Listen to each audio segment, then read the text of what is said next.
ধারে কাছে তোমরা যাবে না।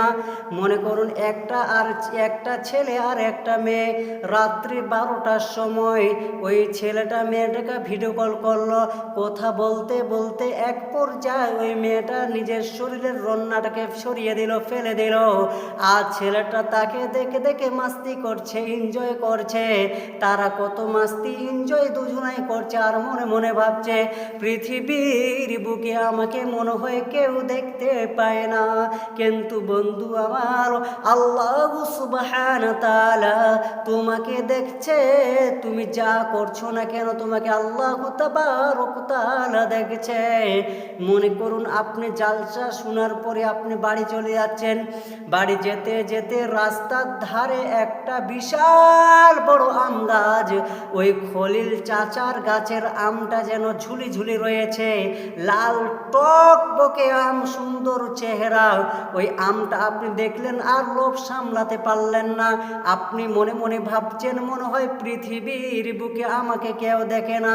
এখানে কোনো বাড়ি নাই, কোনো ঘর নাই, কোনো মানুষ নাই। এই রাত্রিবেলা 12টার সময় আমি আমটা পেড়ে খেয়ে নিব। তো আপনি আমটা পেড়ে যখন খেয়ে নিলেন আপনি ভাবলেন কেউ দেখতে পায় না। কিন্তু বন্ধু আমার, আল্লাহ সুবহানাহু ওয়া তাআলা সকল সময় তোমাকে দেখেছে। তিনার চোখ থেকে তুমি কোনোদিন ফাঁকি মারতে পারো না।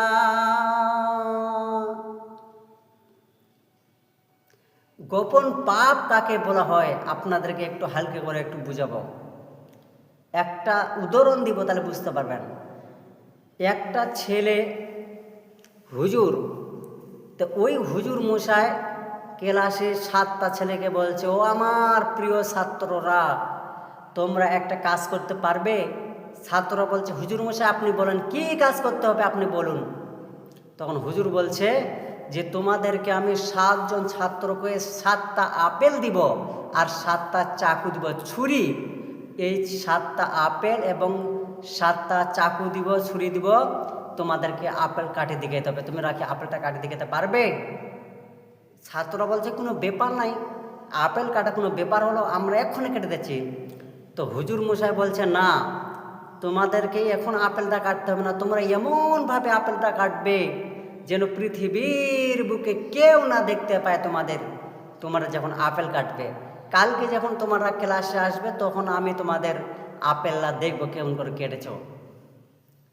7টা ছাত্রকে যেরকম এরকম করে বলেছে, একটা ছাত্র কি করেছে, পায়খানার ভিতর ঢুকে গিয়েছে। পায়খানার ভিতরে ঢুকে গিয়ে একদম দরজা, জানালা, কপাট সব বন্ধ করে দিয়েছে। বন্ধ করে দেওয়ার পর নিরাপত্তা, কেউ দেখে না আপেল কেটেছে। একজন কি করেছে, কলসের মধ্যে হাড়ের মধ্যে পানি আছে, আর ওই পানির ভিতরে 2টো হাত ঢুকিয়ে দিয়েছে আর চোখগুলো বেঁধে দিয়েছে, আর পানির ভিতরে আপেল কাটছে, কেউ দেখতে না পায়। একজন রাত্রি 12:30টার সময় একদম তার ঘরের বাতি বন্ধ করে দিয়েছে, তার রড বন্ধ করেছে, বাতি বাল্ব বন্ধ করে দিয়েছে। বন্ধ করার পরে মাথার কেতা ঢাপা দিয়েছে, মাথার উপর লেপ, কেতা, চাদর ঢাপা দিয়েছে। দেওয়ার পর রাত্রিবেলা রাত 12টার সময় লেপের ভিতরে না দেখে আর চাকু দিয়ে আপেল কাটছে।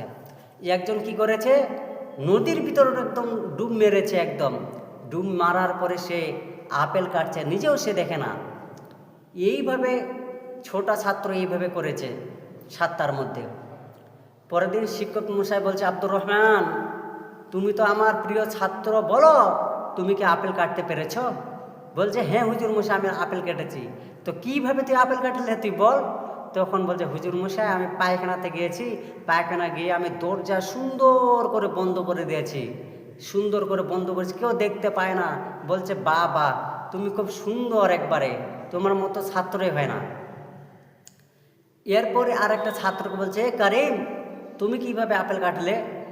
তখন কারিম বলছে, হুজুর মশাই আমি আপেল কেটেছি, কলসির ভিতরে হাত ঢুকিয়ে দিচ্ছি, কলসির ভিতরে হাঁড়ির ভিতরে হাত ঢুকিয়ে দিয়ে চাকু দিয়ে আপেল কেটেছি, আমি নিজেও দেখিনি। আরেকজনকে বলছে, তুমি কি করলে? একজন বলছে, আমি নদীর মতন ডুব মেরেছি, নদীর ভিতরে ডুব মেরেছি, পানির ভিতরে ডুব মেরে আপেল কেটেছি। বলছে, বাবা কি বাত হ্যায় বন্ধু আমার। তখন একজন ছাত্রকে বলছে, কারিম, আব্দুল্লাহ, জব্বার, তোমরা সবাই আপেল কাটছ, কিন্তু আমার ওই ছাত্র আব্দুর রহমান তুই বল, তুই আপেল কাটতে পেরেছিস কি পারে নাই? তখন আব্দুর রহমান বলছে, হুজুর মশাই আমি আপেল কাটতে পারি নাই। হুজুর বলছে, কেন আপেল কাটতে পারো না? বলছে, হুজুর মশাই আমি যেখানে যাই সেখানে আমাকে দেখছে, পায়খানাতে যাই পায়খানাতে দেখছে, নদীতে ডুব মারতে যাই তখনও আমাকে দেখছে, যখন আমি কেতা বালিশ গায়ে দেই, লেপ গায়ে দেই, তখনও আমাকে কেতার ভিতর থেকে একজন দেখে। হুজুর বলছে, কে তোকে দেখে তুই বল, তোকে কে ডিস্টার্ব করে তুই বল, একবার বল। তখন ছাত্রটা বলছে, হুজুর মশাই আমি যখনই আপেল কাটতে যাই তখনই আমার আল্লাহ সুবহানাহু তাবারক তাআলা তখন আমাকে দেখছে, আমি তার চোখে ফাঁকি মারতে পারি না। তাহলে বন্ধু আমার, আল্লাহ সুবহানাহু তাআলা সকল সময় তোমাকে দেখেছে, এটা একটা উদাহরণ দিলাম। ওই জন্য আল্লাহ সুবহানাহু তাআলা বলছেন, তোমরা প্রকাশ্য হোক কিংবা গোপনে হোক, তোমরা গুনার ধারে